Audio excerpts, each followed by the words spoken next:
ഈ English exam അല്ലെങ്കിൽ English subject എന്നൊക്കെ കേൾക്കുമ്പോൾ നിങ്ങൾക്കൊരു അസ്വസ്ഥത തോന്നുന്നുണ്ടോ, അല്ലെങ്കിൽ ഒരു ഡിസ്റ്റർബൻസ് തോന്നുന്നുണ്ടോ? ചിലപ്പോൾ ഇപ്പോൾ തോന്നുന്നുണ്ടാവില്ല, പക്ഷേ എക്സാമൊക്കെ ഇങ്ങനെ അടുക്കുന്ന സമയത്ത് നമുക്ക് ആ ഒരു ഡിസ്റ്റർബൻസ് ഇങ്ങനെ കയറി വരും അല്ലേ? നിങ്ങൾ മാത്രമല്ല, ഒരുപാട് സ്റ്റുഡൻസ് ഫേസ് ചെയ്യുന്ന, അല്ലെങ്കിൽ അവർക്കൊന്നും അത്ര ഇഷ്ടമില്ലാത്തൊരു സബ്ജക്റ്റാണ് ഇംഗ്ലീഷ് എന്ന് പറയുന്നത്. സത്യം പറഞ്ഞാൽ ഇത് എനിക്കത്ര സന്തോഷമുള്ള കാര്യമില്ല, എന്നാലും പറയാം, കഴിഞ്ഞ വർഷം ഏറ്റവും കൂടുതൽ കുട്ടികൾ തോറ്റുപോയുള്ള ഒരു സബ്ജക്റ്റ് ഇംഗ്ലീഷായിരുന്നു.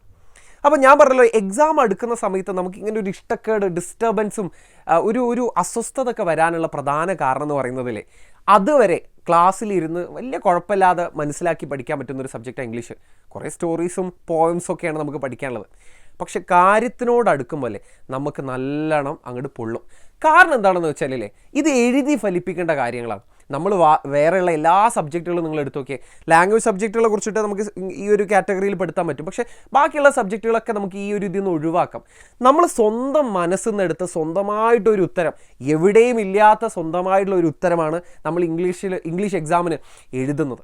ബാക്കി എല്ലാ സബ്ജക്റ്റുകളുടെയും ഉത്തരം എന്താണെന്നുള്ളത് നിങ്ങൾ ഒരുവിധം നിങ്ങളുടെ ടെക്സ്റ്റ് ബുക്കിനകത്തോ അല്ലെങ്കിൽ ടീച്ചേഴ്സ് അത് ആൻസറായിട്ട് പറഞ്ഞു തന്നിട്ടോ നിങ്ങളുടെ നോട്ട്ബുക്കിൽ എവിടെയെങ്കിലുമൊക്കെ കിടപ്പുണ്ടാവും. ഇംഗ്ലീഷ് സബ്ജക്റ്റിലല്ലേ നമ്മുടെ ഉത്തരം നമ്മൾ അപ്പം തന്നെ റിയൽ ടൈമിൽ ഉണ്ടാക്കി എഴുതണം. അപ്പോൾ സ്വന്തമായിട്ട് ഇംഗ്ലീഷിൽ സെൻറ്റൻസുകളാക്കി എഴുതാൻ അറിയാത്തത്, പാരഗ്രാഫുകളാക്കി എഴുതാൻ അറിയാത്തതിൻ്റെ ഒക്കെയാണ് ഈ ഒരു അസ്വസ്ഥത ഉണ്ടാക്കുന്നതിൻ്റെ പ്രധാന കാരണം, ഈ അസ്വസ്ഥത വരുന്നതിൻ്റെ പ്രധാന കാരണം. നമുക്ക് ഇംഗ്ലീഷ് ക്ലാസ്സിലിരിക്കാൻ പറ്റും, കാര്യങ്ങളൊക്കെ മനസ്സിലാക്കാൻ പറ്റും, ലൈവ് കണ്ടാൽ മനസ്സിലാവും, സ്വന്തമായിട്ട് എഴുതാൻ അറിയില്ല. ഈ ഒരു പ്രശ്നം ഉണ്ടെങ്കിൽ, ഈ ഒരു പ്രശ്നം നിങ്ങൾ ഫേസ് ചെയ്തിട്ടുണ്ടെങ്കിൽ ഈ വീഡിയോ നിങ്ങൾക്ക് വേണ്ടിയിട്ടുള്ളതാണ്. ഈ വീഡിയോ ഞാൻ എന്തിനാണ് ചെയ്തതെന്ന് ഞാൻ ആദ്യമേ പറഞ്ഞുതരാം. ഞാനൊരു വെബിനാർ പ്ലാൻ ചെയ്തിട്ടുണ്ട്. ഈ പറഞ്ഞ കാറ്റഗറിയിലുള്ള സ്റ്റുഡൻസിന് വേണ്ടിയിട്ടാണ് ഞാൻ ഈ വെബിനാർ പ്ലാൻ ചെയ്തിട്ടുള്ളത്. എന്താ ഈ വെബിനാറിൽ എടുക്കുന്നത് അതും കൂടെ പറഞ്ഞുതരാം. നമ്മളൊരു 4 ലെവലുകളാക്കിയിട്ടാണ് ഈ ഒരു പ്രശ്നത്തിനെ നമ്മൾ പരിഹരിക്കാൻ പോകുന്നത്. അതായത് സ്വന്തമായിട്ട് ഇംഗ്ലീഷിൽ എഴുതാൻ അറിയില്ല എന്നുള്ളതാണ് കോർ പ്രശ്നം. ബാക്കിയുള്ളതൊക്കെ ശരിക്കും പറയാനല്ലേ അതിൻ്റെ താഴെ വരുള്ളൂ. നമുക്ക് സ്വന്തമായിട്ട് മനസ്സിലായ കാര്യം എഴുതി വെക്കാൻ പറ്റുന്നില്ല. നിങ്ങൾ എത്ര ലൈവ് കണ്ടിട്ടും കാര്യമില്ല, സ്വന്തമായിട്ട് എഴുതാൻ പറ്റൂലെങ്കിൽ ഈ പറഞ്ഞ മാർക്കൊന്നും കിട്ടില്ല. നിങ്ങൾക്ക് പകുതി മാർക്ക് പോലും കിട്ടില്ല, നിങ്ങൾ തോറ്റുപോകും.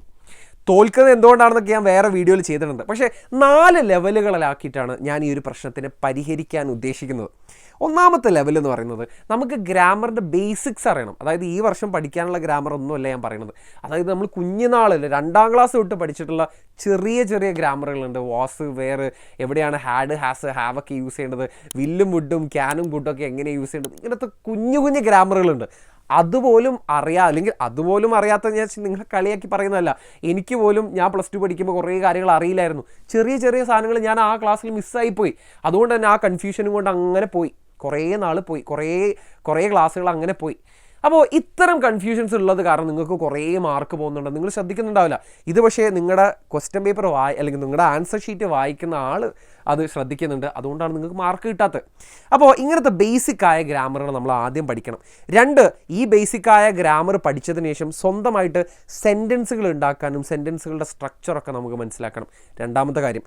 3ാമത്തെ കാര്യം, ഈ വർഷം പഠിക്കാനുള്ള ഗ്രാമറുകളുണ്ട്. റിപ്പോർട്ടഡ് സ്പീച്ച്, അതുപോലെ തന്നെ എഡിറ്റിങ്ങിൻ്റെ ഭാഗത്തുനിന്ന് കൊഹിസീവ് ഡിവൈസസ്, അല്ലെങ്കിൽ ഇപ്പോൾ ആക്റ്റീവ് വോയിസ്, പാസീവ് വോയിസ് എന്നൊക്കെ പറഞ്ഞിട്ട് കുറച്ച് പുതിയ ഗ്രാമർ തന്നെ നമുക്ക് പഠിക്കേണ്ട. പുതിയതല്ല, കഴിഞ്ഞ വർഷം ഉണ്ടാവും, പക്ഷേ ഈ വർഷം അതിൻ്റെ കുറച്ചും കൂടെ ഒരു ലെവൽ കൂടിയ സാധനങ്ങൾ നിങ്ങൾ കാണുന്നുണ്ട്. അപ്പോൾ ഈ വർഷം പഠിക്കാനുള്ള ഗ്രാമർ നമുക്ക് സെറ്റാക്കി എടുക്കാനുണ്ട്. ഏറ്റവും അവസാനത്തിലല്ലേ ഏറ്റവും പണിയുള്ള സാധനം എന്ന് പറയുന്നത്, നമുക്ക് പാരഗ്രാഫുകളാക്കിയിട്ട് ഗ്രാമർ തെറ്റിക്കാതെ എഴുതാൻ പറ്റുക എന്നുള്ളതാണ്.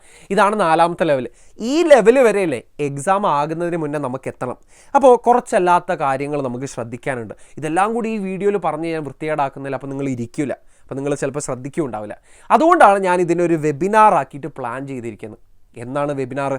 ഈ വരുന്ന 7ാം തീയതി, ജൂലൈ 7th ട്യൂസ്ഡേ 7 മണിക്ക്, രാത്രി 7 മണിക്കായിരിക്കും, വൈകുന്നേരം 7 മണിക്ക്, രാത്രി 7 മണിക്കായിരിക്കും നമ്മുടെ ലൈവല്ല, വെബിനാർ, നമ്മുടെ വെബിനാർ പ്ലാൻ ചെയ്തിരിക്കുന്നത്. അപ്പോൾ ഇവിടെ നമ്മൾ ഡിസ്കസ് ചെയ്യുന്ന ഇത്രയേ ഉള്ളൂ. എന്തുകൊണ്ടാണ് ഇംഗ്ലീഷിൽ ഇത്രയും കുട്ടികൾ തോറ്റുപോകുന്നത്? അതിൻ്റെ നമ്പർ എടുത്ത് നോക്കിയാൽ നിങ്ങൾ ഞെട്ടും. ഒരു 30,000-40,000 കുട്ടികളാണ് ഓരോ വർഷം തോറ്റുപോകുന്നത് ഇംഗ്ലീഷിൽ. ഇംഗ്ലീഷാണ് ഏറ്റവും ടോപ്പിലിരിക്കുന്നത് കേട്ടോ. അപ്പോൾ നമുക്ക് കൊമേഴ്സ് ഹ്യൂമാനിറ്റീസിലുള്ള സ്റ്റുഡൻസിന് വേണ്ടിയിട്ട് എക്സ്ക്ലൂസീവ്ലിയാണ് ഈ ഒരു വെബിനാർ പ്ലാൻ ചെയ്തിരിക്കുന്നത്. എങ്ങനെയാണ് നമ്മൾ ഈ ഒരു പ്രശ്നത്തിനെ പരിഹരിക്കുക എന്നുള്ളതിൻ്റെ കൃത്യമായ ടിപ്സും ഞാൻ പറഞ്ഞുതരും.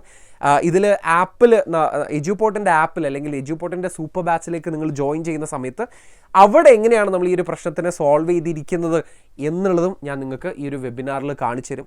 വിശദമായിട്ട് നമുക്ക് വെബിനാറിൽ കാണാം. അപ്പോൾ നിങ്ങളൊരു കാര്യം ചെയ്യുക, നിങ്ങൾ ഈ വെബിനാറിൽ പങ്കെടുക്കാൻ ആഗ്രഹിക്കുന്നുണ്ടെങ്കിൽ ഇത് കുറച്ചുകൂടെ പേരിലേക്ക് ഒന്ന് ഷെയർ ചെയ്ത് കൊടുക്കുക. നിങ്ങൾ ഈ ഒരു വീഡിയോ ഇപ്പോഴേ ഒന്ന് ലൈക്ക് ചെയ്ത് വെച്ചേക്കുക.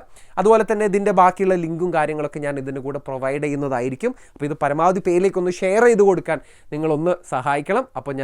അപ്പോൾ നമുക്ക് വെബിനാറിൽ വെച്ചിട്ട് കാണാം. 7-ാം തീയതിയാണ്, 7 മണിക്കാണ്, ട്യൂസ്ഡേ ആണ്. I'll see you there. Bye-bye.